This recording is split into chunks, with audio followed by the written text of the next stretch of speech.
ونعوذ بالله من شرور أنفسنا ومن سيئات أعمالنا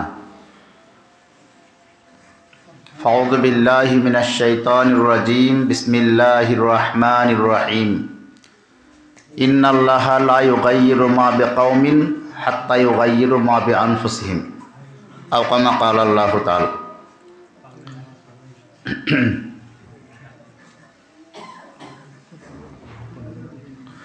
সম্মানিত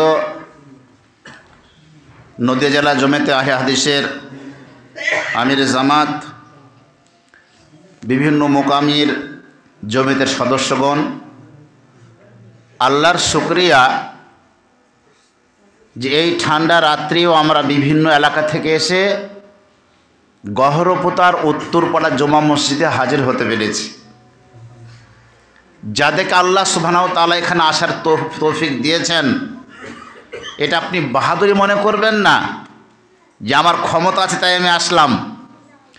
আল্লাহ সুবহানাহু ওয়া তাআলা আপনাকে কবুল করেছেন, তাই এই দিনই প্রোগ্রামে আপনি আসতে পেরেছেন। যে মহান আল্লাহ আপনাকে আমাকে এখানে আসিয়েছেন, সেই আল্লাহর শুকরিয়া জ্ঞাপন করি, বলি আলহামদুলিল্লাহ।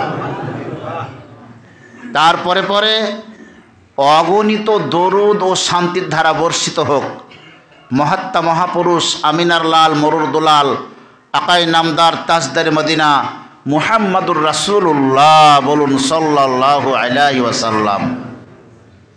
তার প্রতি অগণিত দরুদ ও শান্তির ধারা বর্ষিত হোক। পৃথিবীর মাটিতে বিশ্বনবীর এমন একটা কথা আপনাকে শুনিয়ে দিই, আপনি যতবার বিশ্বনবীর উদ্দেশ্যে সালাম দরুদ পড়বেন, এই সালাম এই দরুদ আল্লাহ সুবহানাহু ওয়া তাআলা বলছেন এমন একটা মর্যাদাপূর্ণ কথা, যদি আপনি সালাম একবার নবীজির দরবারে গিয়ে দিতে পারেন, যেখানে বিশ্বনবী শুয়ে আছেন মদিনার মাটিতে, আল্লাহ সুবহানাহু ওয়া তাআলা বলছেন যদি কোনো বান্দা আমার বিশ্বনবীর কাছে এসে একবার সালাম দেয়, নবীজির আত্মা কবরে ফিরিয়ে দেওয়া হয় আর বিশ্বনবী কবর থেকে তার সালামের জবাব ফিরিয়ে দেন।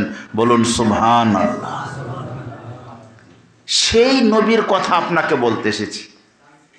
পৃথিবীর মাটিতে আল্লাহ সুবহানাহু ওয়া তাআলা অগণন মাখলুক সৃষ্টি করেছেন। এত জীব আল্লাহ সৃষ্টি করেছেন, আপনি সকালবেলায় গুনতে শুরু করবেন, সকালবেলায় আপনার বাড়ি থেকেই শুরু করবেন।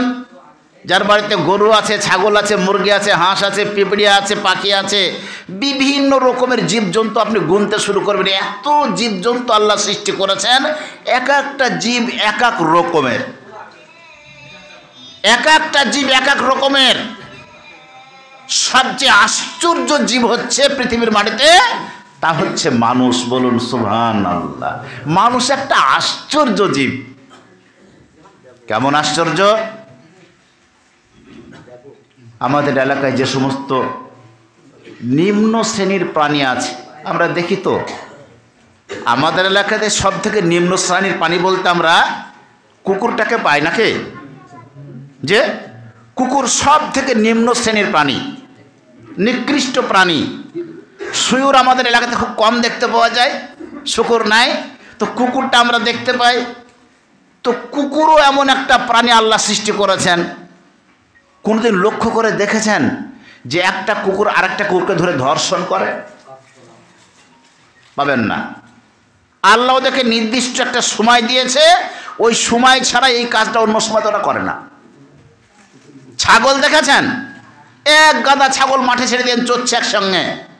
ছাগল চড়তে চড়তে দেখবেন যে কোনো একটা ছাগলকে অন্য একটা ছাগল ধরে ধর্ষণ করছে? পাবেন না। ওদেরকে আল্লাহ নির্দিষ্ট সময় দিয়েছেন। দুঃখ লাগে, পৃথিবীতে মানুষ একটা শ্রেষ্ঠ প্রাণী। মানুষকে আল্লাহ সুবহানাহু ওয়া তাআলা সব থেকে শ্রেষ্ঠ করে সৃষ্টি করেছেন, জ্ঞান গরিমা বুদ্ধি বিবেক দিয়েছেন। পাঁচটা মানুষের মাঝখানে একটা মেয়েকে যদি ছেড়ে দেন, আপনি বিশ্বাসই করতে পারবেন না যে এরা অন্যায় করবে না। এটা আপনি ভাবতেই পারবেন, হবেই অন্যায় করবে। কি আশ্চর্য প্রাণী এরা! এদেরকে আল্লাহ সর্বশ্রেষ্ঠত্ব দান করেছেন। এরা পৃথিবীর সর্বশ্রেষ্ঠ জাত। এদের জন্য আল্লাহ জান্নাত তৈরি করেছেন। এরা জান্নাতে যাবে। কিভাবে যাবে এরা জান্নাতে? যতদিন পর্যন্ত মানুষ পরিবর্তন না হবে, যতদিন মানুষ নিজেকে পরিবর্তন না করবে, আল্লাহ সুবহানাহু ওয়া তাআলা এদেরকে পরিবর্তন করাবেন না। একটা ছোট্ট হাদিস আপনার সামনে বলি। সাফওয়ান বিন মেহরান রাদিয়াল্লাহু তাআলা আনহু তিনি বলছেন, আমি রাস্তায় চলতে চলতে ক্লান্ত হয়ে পড়লাম। পথিক যখন পথ অতিক্রম করে, পথ অতিক্রম করতে করতে যখন দেখতে পাই বসার জন্য কোথাও ছায়া জায়গা আছে, গাছের তলাতে হোক, মাচাতে হোক, কোনো শানে বেদিতে হোক, একটু জিরিয়ে নেওয়ার জন্য সেখানে বসে, একটু বসে আরাম করে নিই, তারপরে আবার চলবো। তো সাফওয়ান বিন মেহরান বলছেন, আমি রাস্তায় চলতে চলতে ক্লান্ত হয়ে পড়েছি, আর ভালো লাগে না হাঁটতে। বিরাট একটা গাছ, সেই গাছের গোড়ায় একটু বসে গেলাম, একটু আরাম করব, তারপরে আবার যাব। তিনি গাছের গোড়ায় হিলান দিয়ে বসে এমনি করে ওপর দিকে তাকাচ্ছেন, তো দেখছেন আল্লাহু আকবার, সেই গাছের ডালে যে কত বাঁদর আছে, এরা বাঁদরেরই বাড়ি মনে হচ্ছে ওটা। তো বাঁদরগুলা ডালের ওপরে কেউ ঘুমাচ্ছে, কেউ লাফালাফি করছে, কেউ দৌড়াদৌড়ি করছে, কেউ কাউকে আদর করছে। সাফওয়ান বিন মেহরান বলছেন, আমি লক্ষ্য করে দেখলাম আমার সামনে একটা গাছের ডালের ওপরে একটা বাঁদর আর একটা বাঁদরের পায়ের ওপরে মাথা দিয়ে শুয়ে আছে। অনেক সময় স্বামী যেমন স্ত্রীর মাথার উপর পায়ের উপরে মাথা দিয়ে শুয়ে থাকে, ঠিক তেমনি করে শুয়ে আছে। তো যে বাঁদরিটা পায়ের ওপরে মাথা দিয়ে শুয়ে আছে, বাঁদরটা, ওই বাঁদরের তুলনায় বাঁদরটার বয়স অনেক বেশি। এ বুড়ো আরও একটা নওজোয়ানি, ও তার মাথাটা লেড়ে লেড়ে ওকে ঘুম পাড়ানোর চেষ্টা করছে। সাফওয়ান বিন মেহরান বলছেন, আমি দেখছি ভাবছি আল্লাহু আকবার, মানুষ যেমন করে মানুষের সঙ্গে ব্যবহার করে এরা ঠিক তেমনই করছে। তাহলে মানুষ শ্রেষ্ঠ কেন? মানুষ শ্রেষ্ঠ কি করে হলো? এরা তো মানুষের সমতুল্য মনে হচ্ছে। সাফওয়ান বিন মেহরান বলছেন, আমার ঘুম এলো না, আমি লক্ষ্য করে দেখতে লাগলাম বাঁদরটার কারবার। বাঁদরিটা এমনি করে তার মাথা লাড়তে লাড়তে ঘুম পাড়িয়ে দিল বাঁদরটাকে। বাঁদরটা যখন ঘুমিয়ে গেছে, চুপ করে তার মাথাটা পা থেকে নামিয়ে দিল, তার কোল থেকে নামিয়ে দিল। নামিয়ে দেওয়ার পর এই বাঁদরিটা সেখান থেকে ছুটতে শুরু করলো পাশের একটা গাছের কাছে ছুটতে ছুটতে চলে গেল। কিছুক্ষণ পর সেখান থেকে সে আবার যখন ফিরে আসছে, ছুটতে ছুটতে এসে এই ঘুম পাড়ানো বাঁদরটার পাশে যেমন বসতে গিয়ে তার মাথাটা তুলে কোলে নিতে গেছে, বাঁদরটার ঘুম ভেঙে গেল। বাঁদর যখন ঘুম ভেঙে গেল, এ তখন ভাবলো কি ব্যাপার। বাঁদর যেন তার নিজের ভাষায় বলতে চাইলো, এত হাঁপাচ্ছিস কেন, কি হয়েছে তোর, এত হাঁপাচ্ছিস কেন, যেন জিজ্ঞেস করছে। সাফওয়ান বিন মেহরান বলছে, আমার মনে হচ্ছে যেন ও জিজ্ঞেস করছে এত হাঁপাচ্ছিস কেন, কি হয়েছে। চট করে বাঁদরটা উঠে পড়লো। ওঠার পর তার গা শুকতে লাগলো, তার সামনে পিছনে সব দিক লক্ষ্য করতে লাগলো। লক্ষ্য করার পর এই বাঁদরটা অনুভব করলো যে আমার স্ত্রী আমাকে ঘুম পাড়িয়ে দিয়ে আমাকে রেখে অন্য কোথাও গিয়ে যৌন খোদা নিবারণ করে এসেছে। বাঁদর তার নিজের ভাষায় ও ও করে চিৎকার করতে লাগলো। গাছের ওপরে যত বাঁদর ছিল সব এসে হাজির হয়ে গেল। মানুষ যেমন মিটিং করে তেমন তারা মিটিং শুরু করলো। মিটিং করতে করতে তারা এটাই সিদ্ধান্ত উপনীত হলো যে নিঃসন্দেহে এই বাঁদরই তার স্বামীকে ঘুম পাড়িয়ে অন্য কোথাও গিয়ে এই অন্যায় কাজটা করেছে। বাঁদরগুলো এমনি করে ওপরের দিকে চাইলো, ওপর দিকে বারবার তাকালো, আর তার দিকে লক্ষ্য করলো। সাফওয়ান বিন মেহরান বলছেন, আমার মনে হয় যেন তারা বলতে চাইছে যে মহান আল্লাহর বিধান যেটা আছে সেইটাই আমরা পালন করব। বাঁদরগুলা চতুর্দিক থেকে হাতে করে তারা পাথর নিয়ে এসে জমা করলো, আর এই বাঁদরটাকে গোল করে ঘিরে নিয়ে ছুঁড়ে পাথর মারতে শুরু করলো। পাথর মারতে মারতে মারতে মারতে বাঁদরটাকে একদম সঙ্গে সার করে দিল, শেষ করে দিল। সাফওয়ান বিন মেহরান বলছেন, আল্লাহর বিধান বাঁদর কেমন করে পালন করে এটা দেখার পর আমার মনটা একদম আল্লাহর শুকরিয়া আদায় করার জন্য আল্লাহু আকবার বলে আমি একটা পাথর নিয়ে বাঁদরটাকে ছুঁড়িয়ে মারলাম। ছুঁড়িয়ে মারার পর বিশ্ব নবীর কাছে ব্যক্ত করলাম, ইয়া রাসূলুল্লাহ, হাবিবাল্লাহ, আমি এই অবস্থাটা দেখে আসলাম আজকে একটা জঙ্গলের গাছের তলায়। বিশ্ব নবী মুহাম্মদুর রাসূলুল্লাহ সাল্লাল্লাহু আলাইহি ওয়াসাল্লাম তিনি বলছেন, সারা পৃথিবীর মাটিতে যত কিছু আছে আল্লাহ সুবহানাহু ওয়া তাআলা সবাই হুকুম পালন করে, বলুন সুবহানাল্লাহ। ভাবতে পেরেছেন, একটা বাঁদর যাকে আমরা সব থেকে খারাপ মনে করি, আমাদের নিজেদের ছেলেরা যদি একটু বদমাইশি করে বাঁদরের সঙ্গে তাকে আখ্যায়িত করি, তাকে বাঁদরের সঙ্গে তুলনা করি, বলে তোর বাঁদরের হাত তোর পেছনে আছে নাকি রে, এমন বদমাইশি করছিস। সেই বাঁদর তারা আল্লাহর বিধান কেমন করে পালন করে, আর আমরা পৃথিবীর সর্বশ্রেষ্ঠ মানুষ আমরা কি করি? যদি বিবি নামাজ পড়বো বলে ক্রিটিসাইজ করি নাকি, ভারী নামাজি হয়েছিস, যা তুই নামাজ পড়গা, বলি তো নাকি? যদি কোনো ভাই নামাজ পড়তে যায়, দেখবো মুসল্লি যাচ্ছে, ওই দেখ, কত রকমের কথা আমরা বলি। এই কথাগুলো শোনার পর অনেক মানুষের মন ভেঙে যায়। কোনো একটা মানুষ হজ করার ক্ষমতা নাই, উমরা করতে যাবে, বলে যাও দুদিন ঘুরে আসো গা, তোমরা তো বেড়াতে যাচ্ছ গো, হ্যাঁ উমরা করে কার নেকি হয় না, তুমি হাজি হবা? হাজি হওয়ার দরকার নাই, কে আপনাকে হাজি বলবে সেটা প্রয়োজন নাই, কিন্তু মানুষ ক্রিটিসাইজ কেমন করে করছে এটা লক্ষ্য করুন। আর একটি হাদিস আপনার সামনে বলি, যেহেতু অল্প সময়ের সময়, একজন বিশ্বনবী মুহাম্মদুর রাসূলুল্লাহ সাল্লাল্লাহু আলাইহি ওয়াসাল্লাম বলছেন, মসজিদের নববীতে বসে আছেন নবীজি আমার, আর সাহাবীগণ নবীজির চতুর্পাশে বসা। আজকে যেমন আমরা মজলিস করছি, এমনি করে বিশ্বনবীর দরবারে সাহাবীগণ বসে থাকতেন, সব সময় দ্বীনের কথা শেখার জন্য সাহাবীগণ বসে আছেন। আর একটা মহিলা একটা পুরুষের কলার চেপে ধরে টানতে টানতে নিয়ে আসছে। আচ্ছা বলুন তো, এখানে এতগুলো মানুষ আমরা বসে আছি, কোনো একটা মহিলা যদি একটা পুরুষের কলার চেপে ধরে টানতে টানতে নিয়ে আসে, আপনারা কি ভাববেন? যে কি অপরাধ না করেছে নাকি, কি না অপরাধ করেছে পুরুষটা, ওই জন্য কলার ধরে টানতে টানতে নিয়ে এসছে। আল্লাহু আকবার।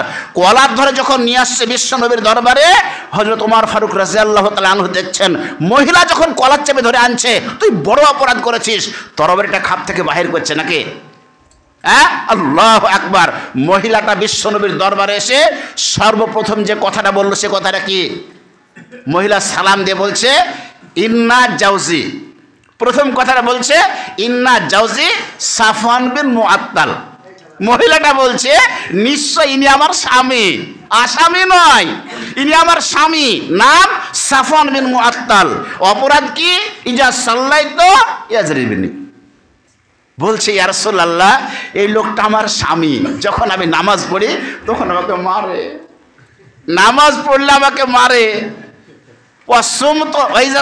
ইয়াতরুকনি, আর যখন আমি রোজা রাখি আমার জোর করে রোজা ভেঙে দেয়।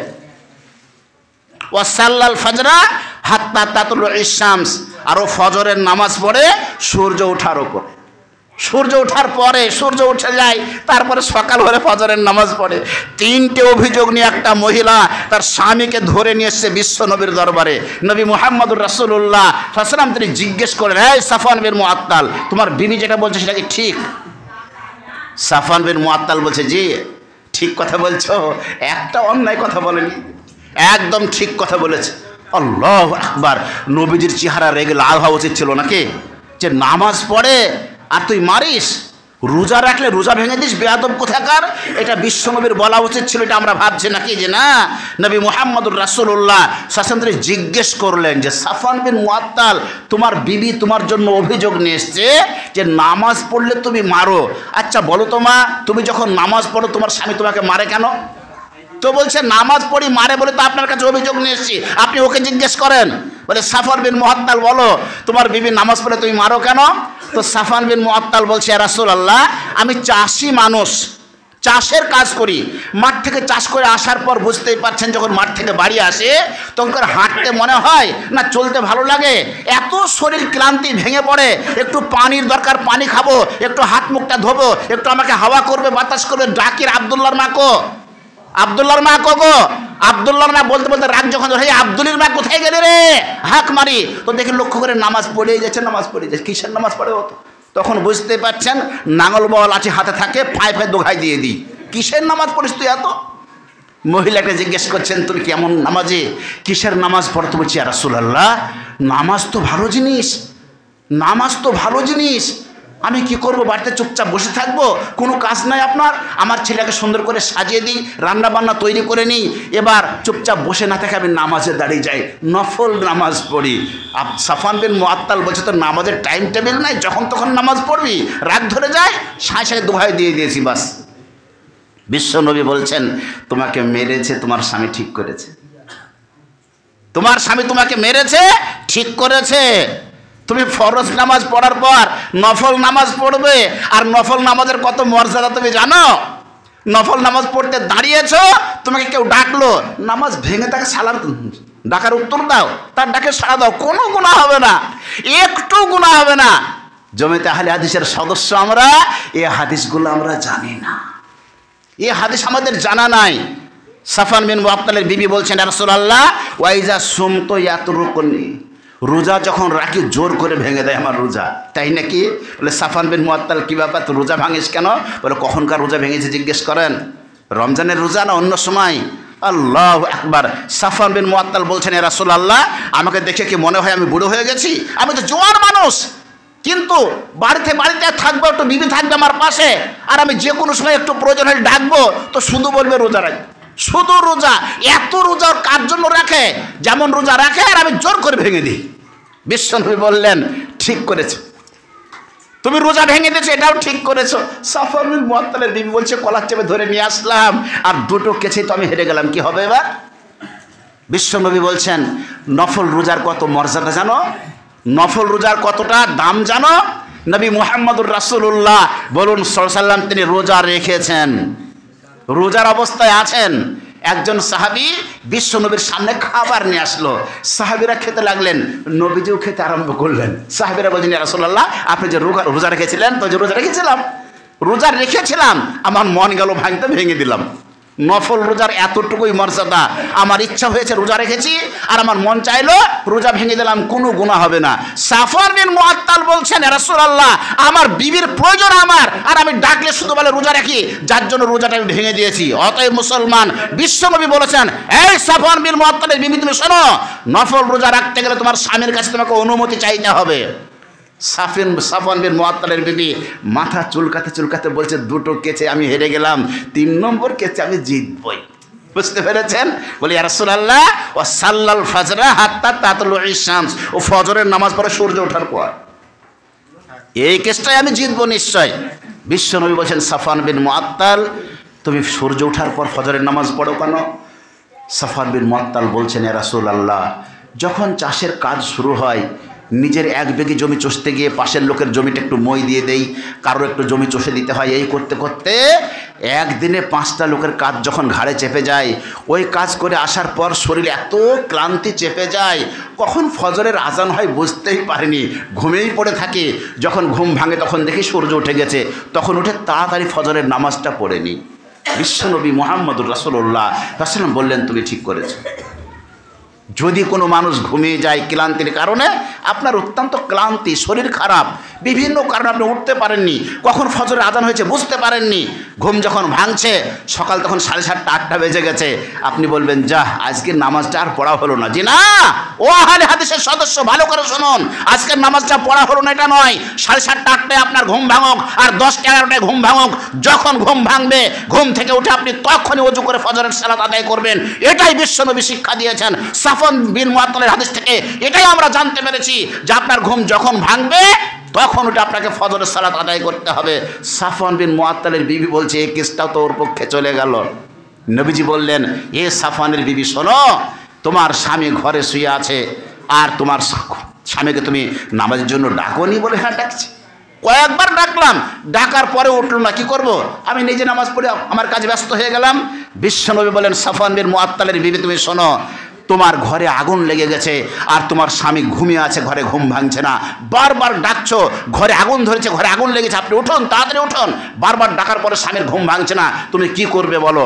সাফওয়ান বিন মুআত্তালের বিবি বলছে, ঘরে যদি আগুন লেগে যায় আর স্বামীর ঘুম যদি না ভাঙে, পা ধরে টানতে টানতে ঘরের বাইরে নিয়ে যাব। কেন? আগুনে পুড়ে যাবে যে। বিশ্বনবী বললেন, তোমার স্বামী যদি ঘুমিয়ে থাকে আর নামাজের জন্য চেতন যদি না পায়, জাহান্নামের আগুনে পড়বে। লক্ষ্য করেছ? যদি স্বামীর ঘুম ভাঙাতে চাও, স্বামীর গায়ে পানি ছড়িয়ে দাও, তার ঘুম যেমন করে হোক তোমাকে ভাঙতে হবে, যেমন করে হোক তাকে তোলাতে হবে, পা ধরে টানতে টানতে বাইরে নিয়ে ফেরে তাকে ঘুম ভাঙে আল্লাহর ইবাদতে মশগুল করাতে হবে। এটাই বিশ্বনবী শিক্ষা দিয়েছেন। আমাদের ছেলে আমাদের মেয়ে, আমরা বাড়িতে ঘুমিয়ে থাকি, আমরা নিজে উঠে একজনকে ডাকি না, আরেকজনকে জাগাই না। মুসলমান, এটা আমাদের কর্তব্য, যেমন করে হোক, যে কোনো প্রসেসে হোক, তার ঘুম ভাঙে আপনাকে আল্লাহর ইবাদত করিয়ে নিতে হবে। এটাই হচ্ছে জমিয়তে আহলে হাদিসের কর্তব্য, এটা হচ্ছে আহলে হাদিসের, এটা শিক্ষা। জমিয়তে আহলে হাদিস এটাই শেখাতে চাই চাইছি আমরা, আর এটাই আমাদের শিক্ষা অর্জন করতে হবে, আর এই কর্মটা আমাদেরকে করতেই হবে। মুসলমান, যেদিন এই কাজটা আমরা করতে পারবো নিজের বাড়িতে, সেই দিন আমরা জমিতে আহলে হাদিসের সদস্য বলে আল্লাহর কাছে বলতে পারবো যে আল্লাহ, আজকে আমি সক্রিয় সদস্য হতে পেরেছি। আর যদি আমার বাড়িতে আমার ছেলে ঘুমিয়ে থাকে, আমার বাড়িতে আমার মেয়ে ঘুমিয়ে থাকে, আর আমি উঠে নামাজ পড়লাম, তারা যদি না পড়ে, তাহলে আপনি বুকাহাদি বলতে পারবেন যে আমি আহলে হাদিস? কখনোই না। মুসলমান, আল্লাহ সুবহানাহু ওয়া তাআলার কাছে দোয়া করি, রব্বুল আলামিন পৃথিবীর যতটা প্রাণী সৃষ্টি করেছেন তার থেকে শ্রেষ্ঠ হিসাবে আমাকে মানুষ রূপে আল্লাহ জন্ম দিয়েছেন। আমি যেন আল্লাহর সম্পূর্ণ বিধানগুলোকে সঠিকভাবে মানতে পারি, সেই তৌফিক মহান আল্লাহ আমাদের সকলকে দান করুক। বলে আল্লাহুম্মা আমিন। ওয়া মা আলাইনা ইল্লাল বালাগ। আসসালামু আলাইকুম ওয়া রাহমাতুল্লাহ।